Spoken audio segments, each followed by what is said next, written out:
The title of my presentation is Design and Lead the Scalability of Tech Community for All.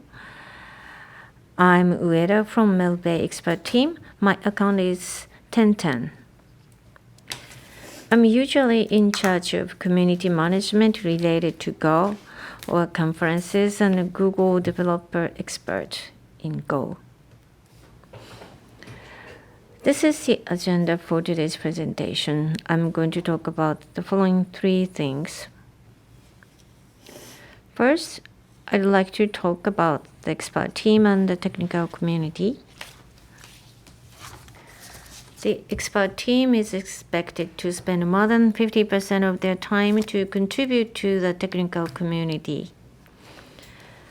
From there, we work on new technologies in our company and give back to the community.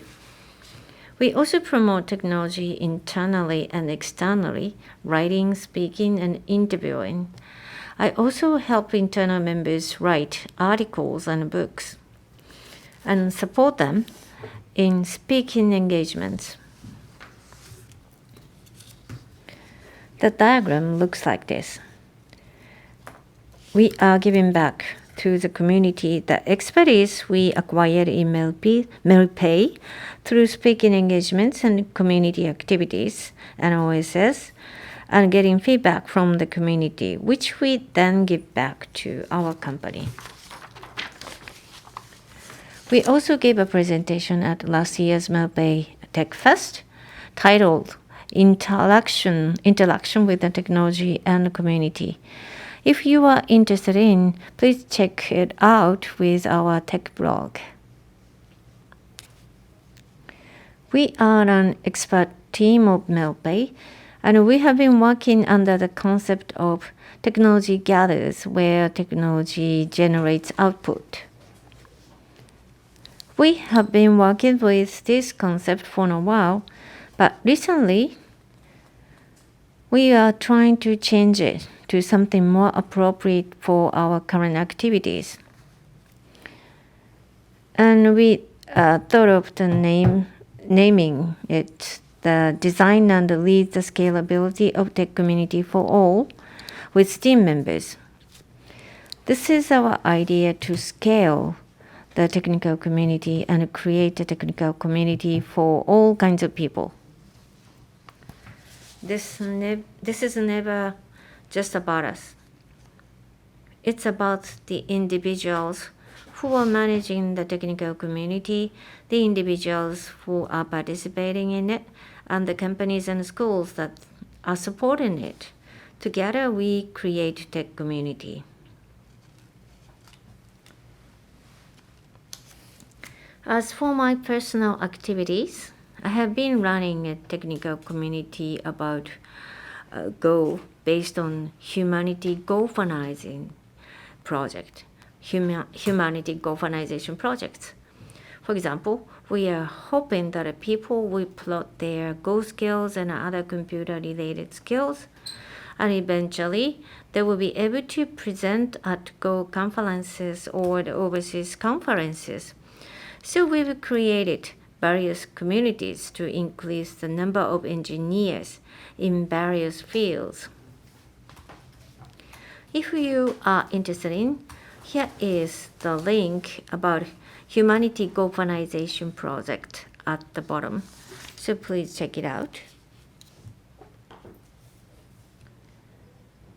As for how to get involved with Go community, I have been involved in the establishment of and management of a Gophers Japan, which is a general incorporated association, and managing the Gophers Gym and set up Go conference, and as well as lecturing at universities, new grads training and planning and execution of the new grads internships. So I've been doing a lot of activities related to Go inside and outside of company. So next, I would like to talk about the management of the tech conference. So I use the example of Go conference, which I'm involved in the management of it. I'm sure many of you are familiar with this conference. We do it once or twice a year. This is the oldest conference relating to Go in the world. I said it is the oldest because the Go conference was started before GopherCon. Well, the GopherCon in the US has more participants, but historically speaking, the Go conference was the first of its kind in the world. And the conference held in Japan has changed its format to online conference now, and over 1,000 people pre-registered. But, the number of participants is over 1,000, but the operation itself is run by a very small number of people. So now I'd like to look back the Go conference in the past. The first Go conference was held in April 2013. Actually, there was a predecessor event in 2012, but the official one started in April 2013. For the first conference, I participated as a speaker, not as an organizer, but I have been involved as an organizer since the second time. The first time, there were 129 participants, and it was held offline. At the time, Go was not that well known, so we had a hands-on session for beginners in the morning and sessions in the afternoon. Back then, we held it twice a year. And in the fall of 2014, the Mr. Rob Pike, who is one of the designers of the Go, came to Japan, and also Mr. Wukai from Google joined us. Both of them gave keynote speeches. So it was a very well attended event. After that, we often had speakers from the Google the Google Go team until we moved to the online format. Well, in the recent Go conference 2022 Spring Online, we had 35 sponsor companies, 28 speakers, and over 1,100 pre-registered participants. It is getting big now. At the early Go conferences, people who did not know Go or didn't use the Go in their work were the main participants. Therefore, we had a hands-on workshop to get people familiarized with Go. And I believe many of the sessions were also about what Go is all about. At the Go conference a while ago, there were more and more people using Go for personal and business uses. I think it was just a while after I joined the Mercari. And hands-on became a separate session, and hands-on was held in parallel with speaking sessions. Since the number of companies that use Go increased, we started to have more sessions about how companies are using Go, how they are using the framework, how they are making it, and so on. And the number of companies that support Go is increasing. We have been holding these sessions in various places in Japan, basically in Tokyo, but now they are also being held in Fukuoka and Sendai. Recently, the Go conferences have less and less case studies and how it works session, and more functionality, deep dive sessions, or the sessions about new functionalities such as generics introduced in a Go 1.118. And because of the pandemic, we changed the format to online. So participants are coming from all over Japan. Also, it is now managed by Gophers Japan, which is a generally incorporated association. Not only participants but also community members from all over Japan are now involved in the management. So the conference started in 2013, and gradually the number of people involved has increased, and the scale of the conference has become larger and larger. I think the biggest turning point of the conference was the pandemic. Under the pandemic, it has become very difficult to organize technology conferences. And one thing is that it has become very difficult to hold offline meetings or offline conferences. It was very difficult to predict whether it would be possible to hold offline conferences in the next month or 2 months later or the 6 months later. And also renting a venue is expensive, so the risk was very high. But on the bright side, we can participate from anywhere. You can participate from anywhere in Japan, or you can do it while you are at work or between housekeepings or while raising children or after school. These are nice things about online conference.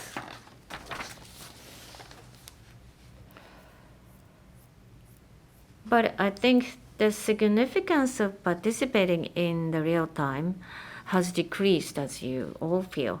Well, there's no reception, and the archives are on YouTube, and we follow the lecture style session, so it's not so interactive. So you don't find the need to participate in real time so much because you can watch it later.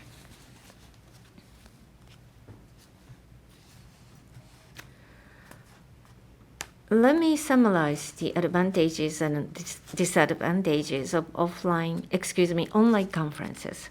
The advantage is that you can access the contents anytime, anywhere. You can participate in the operation no matter where you live. Well, I don't live in Tokyo, live in Hokkaido, but yes, I can participate in the management of the conference, which is led by Tokyo members. And you don't have to go to the venue. For people who cannot be away from home for a whole day, for personal reasons, or the people who live far away from the venue, will not be restricted by physical constraints. So I think this is also unique to online conferences, that you can watch the contents with double speed, or you can randomly access the part you want to see. Also, you can watch the many conferences for free, and the cost is very low. These are the advantages of online conferences. Disadvantages are that it is not interactive, and this is very true for the speakers. While you are on stage, you feel lonely because I'm lonely too. There's no one to talk to me or no one to look at me, and my eyes may be off the camera, and I feel lonely. Well, I'm sure that now you are tweeting me that it's not true, but this is a very difficult part of online conferences. I feel alone. And now that the audience can listen to the conference while doing something else, I think the sense of immersiveness has been lost, or rather decreasing. And also a contingent event. Yes, for example, I wasn't planning to listen to a session, but it was the next session after the one I wanted to listen to. So I thought, okay, well, I'm going to try too. And then when you did that, the session suits you more than you expected. When I attended online overseas conferences, and I thought I could not imagine what the session was about by just reading the title, but when I listened to it, it was really interesting. So therefore, you will not have such an accidental luck with the online conferences. You watch what you want to watch on demand, so unless you know what you want, you will miss it. Also, that is not very good. And also, it is also difficult to create an atmosphere. I think it is difficult to create a sense of togetherness between the participants and the speakers. And when you see other participants laughing, you wonder if there is something interesting going on, and you try the session, right? But you cannot do that in an online event. And it's hard to communicate in a whisper and talk about what's going on around you either. So these are the things that are difficult about online. Also, I think everyone feels this way, but unless you are very close with each other, it is very difficult to talk to someone online. Is it possible to hear what people are talking about and then join in the conversation, right? But you cannot do that with online. I think it is very difficult. So it's like all or nothing. You participate or you don't participate. Either one. So it's difficult to do something like just listening. Therefore, it is difficult to expand the community. Still, I'd like to introduce some of the things that are important for running online Go conferences. We made the conference as enjoyable as possible for the participants, so we used the various tools. So let me share the story about that. First of all, we had to improve the delivering environment. Basically, we use YouTube Live, but we use the tool called StreamYard, which doesn't require special equipment for delivery. And we also use an online conference tool called Remo to ensure interactivity. We also planned to use social media and ask the speaker session.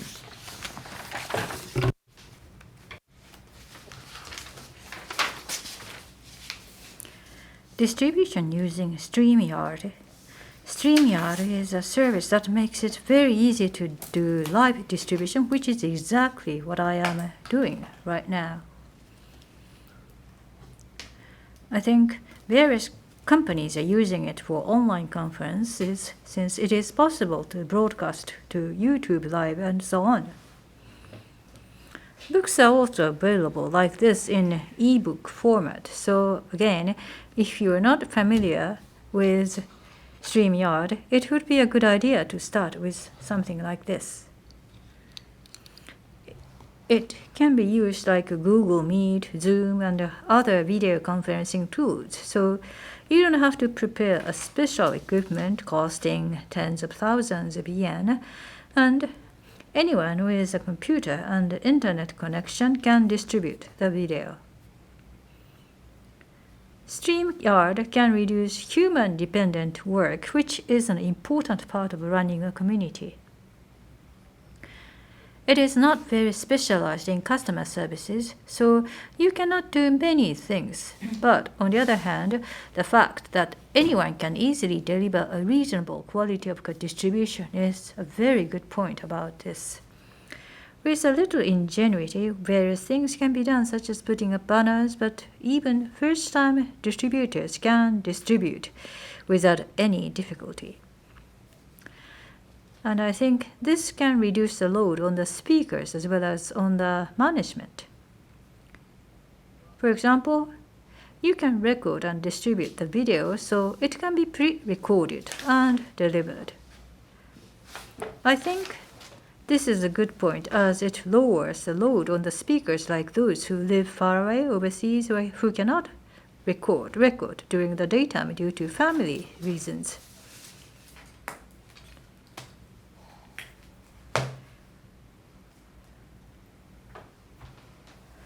At the last Go Conference 2022 spring, we did not do a live YouTube feed in a visible way. Actually, we were using YouTube Live, but the most of the part visible to the participants was done by what's called Remo. Remo is an online conference service. There are seats where you can sit and talk with people at the same table, or in presentation mode where you can listen to the entire presentation, or as I used this time, play YouTube, so it has such features. You can also customize your own venue. If we create a venue like the one shown on the right, and then play YouTube Live in this section, we can have a form of public viewing. So at the Go conference, we use this Remo as a place to interact with each other.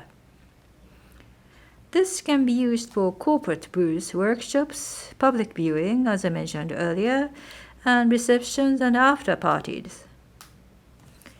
We did so in order to provide an experience as close to the offline venue as possible. However, content creation is very difficult.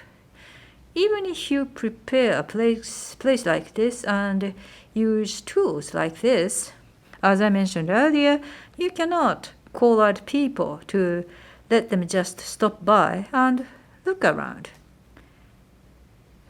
Know how to create contents that attract people to come to our booth was difficult to get.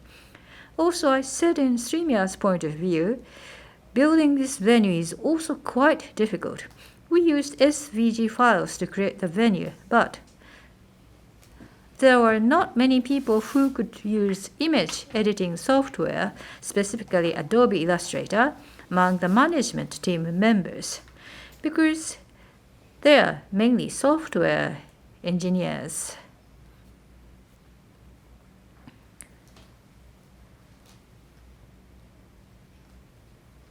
Public viewing was done like this. It is a distribution from StreamYard, reducing the burden on the distributors and speakers. Contents are distributed from StreamYard to YouTube, and the reason why we have YouTube Live in between is that by playing it here, contents will be archived on YouTube video. And keep displays limited access and embed the YouTube link in the Remo. This one has a feature called Hidari no kanban, or left sign, this picture. By inserting images into this feature, when you enter this room or venue, conference will be automatically played.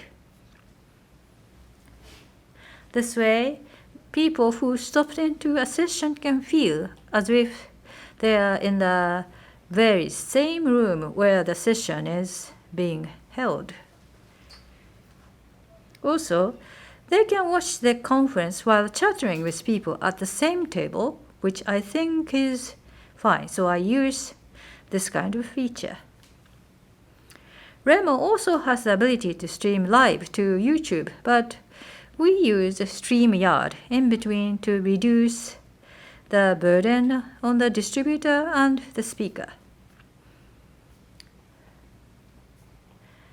Next, to create an atmosphere of excitement about the conference on a social network, we tried a program called Bingo.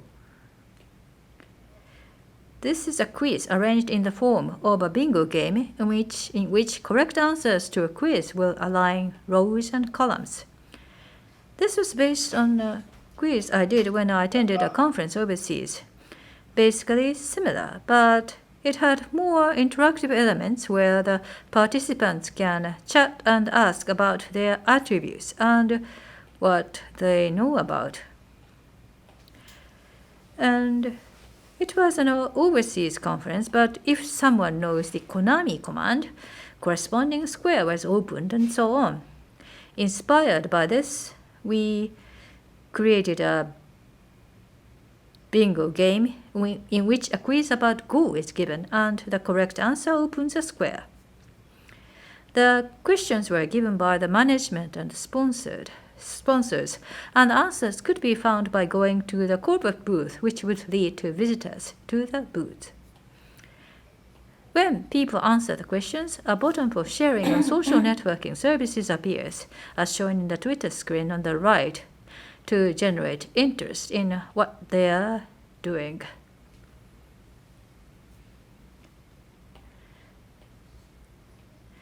Ask the speaker. Ask the speaker is a measure that is often used at offline conferences.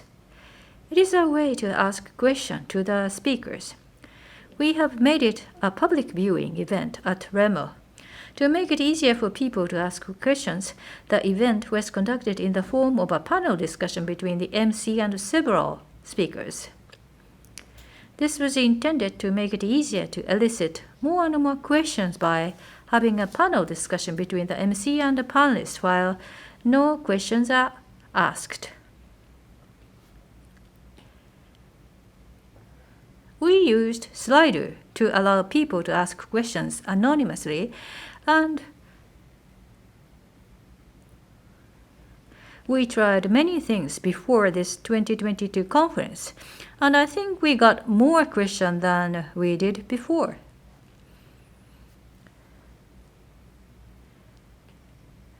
Workshops. The workshops have been ongoing since the early days of the program and are designed to be accessible to beginners. This year, we adopted a code lab format so that people could work at their own pace. Since Women Who Go Tokyo members are in charge of mentoring, they can ask questions to mentors anytime.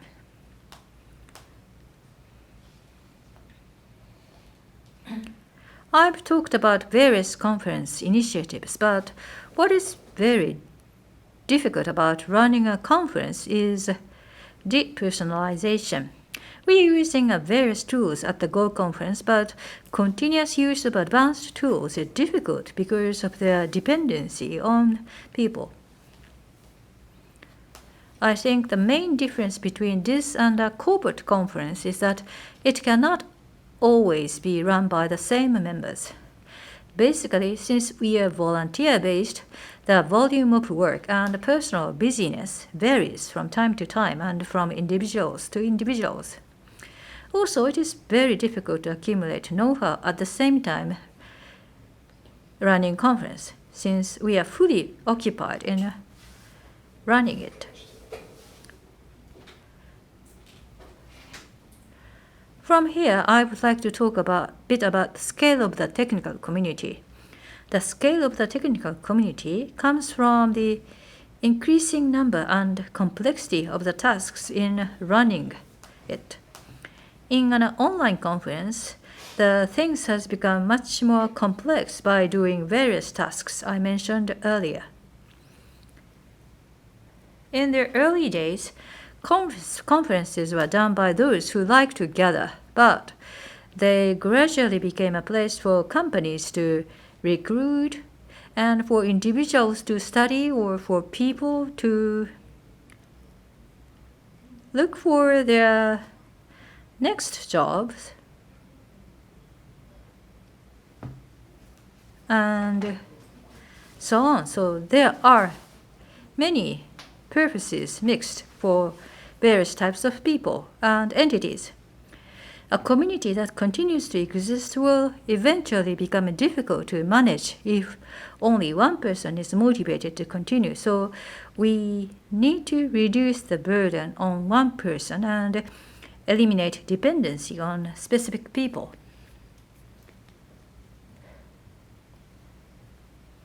For efficient management, since various communities exist in different parts of Japan and each of them has accumulated various kinds of know-how, by sharing such know-how and tools, we can avoid doing unnecessary things and contract close contract about tools in one place. Thus, we can share know-how and tools, I believe. So, I am thinking of something called the scale-up of the technical community. One way to do this is to set up a governing body. Go community will set up a general incorporated association called Gophers Japan. This will ensure proper flow of the fund, and we can say that we have paid tax properly.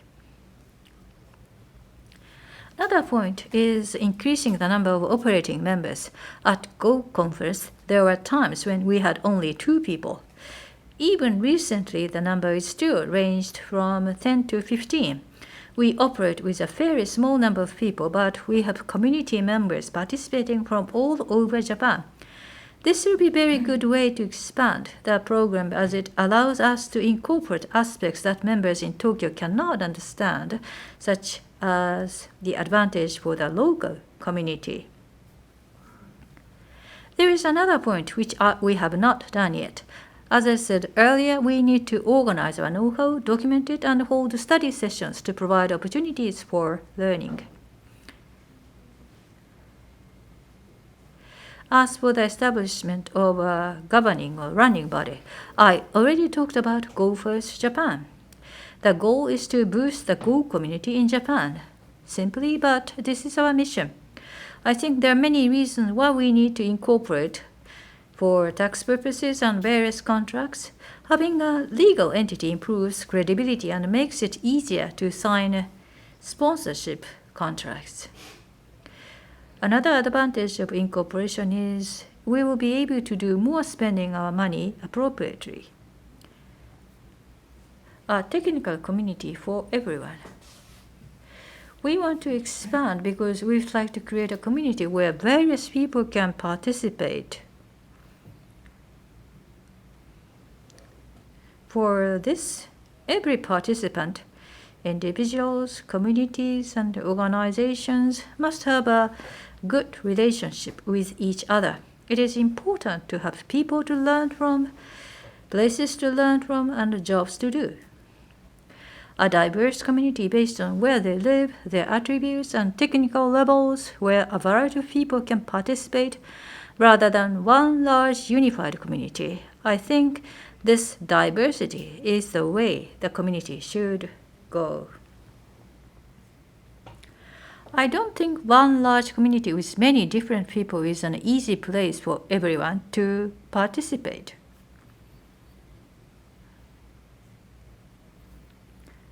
Community that has what it should have. Community is not just about technical knowledge or their desire to improve, but also a place to be, a place where people enjoy participating and say, well, I'm coming back next month, or a technical community where there are various things to gain, such as getting jobs. Companies and the technical community. I think one of the ways for a technical community to go is working together to make the community more active. Providing technical expertise is important support, and providing insight gives the happiest moment for technical community members. The company and the technical community are equal. It's a great thing for the technical community to provide job opportunities as well as knowledge, because this will also increase knowledge for the technical community. I don't think it's absolutely right to say that only technical discussion should take place in the community. It is also good if people can find jobs there. But what you have to understand is that the technical community is almost always run on a volunteer basis. The motivation of the management members and participants is definitely the driving force of the technical community. Therefore, if a company unilaterally demands speed and quality like business, it will be demotivate community members. So I think we need to draw a line. So as a sponsor company, I think it would be better to take the form of support rather than placing an order. How to get involved as an expert team? Support on technical community management. So that means by putting more man-hours into this area, running community will be easier. I think many companies would like to support the technical community, but it is difficult to allocate man-hours to this support. Merpay supports the technical community by allocating man-hours there to make the operation smooth.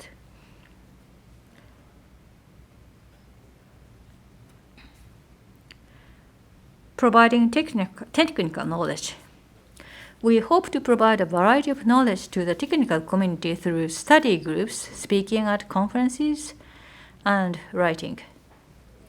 Naturally, it is not just me and the other members of the expert team, but I hope that by supporting other Merpay employees in speaking and writing, a variety of insights will be gained.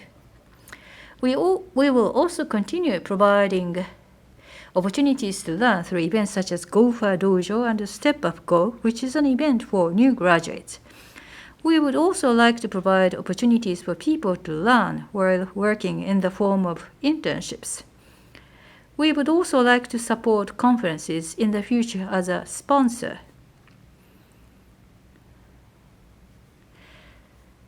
Aspiration to do in the future.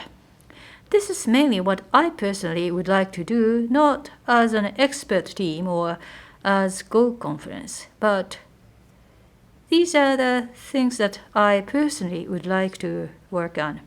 The first is to organize domestic Go case studies. There is a Go.dev case study, and I am thinking of a Japanese version of that. I also would like to create an environment that facilitates learning according to skill levels, such as for beginners or intermediate students who want to advance their skills or levels. And this is purely because I have a relative who is visually impaired and many opportunities to think about it. I was wondering what kind of workshops are accessible to people with disabilities. I need to start by learning what I don't know, such as if my document is read out by a screen reader, probably many of the parts would be hard to understand. So if you have an interest in such area, please help us. So, in a summary, the mission of the new expert team is to think and act for a technical community for everyone. Interactivity, fun, complex technical community, meaningful community for organizations and individuals to participate, scale of technical community. So it's too much work to run with a small group of people. So if you would like to help us, I'd like to hear from you. I'll do my best to build an operational foundation and manage an ongoing technical community. With that, I would like to conclude my presentation. Thank you very much.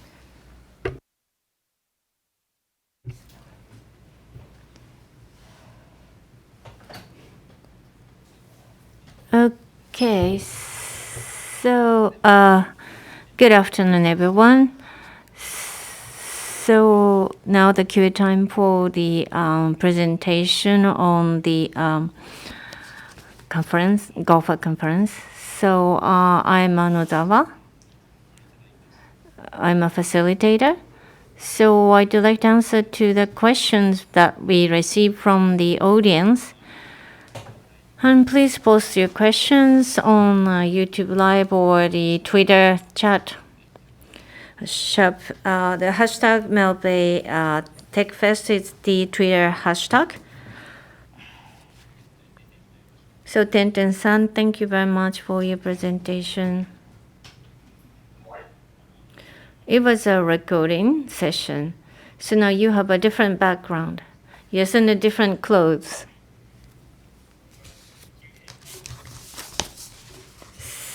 So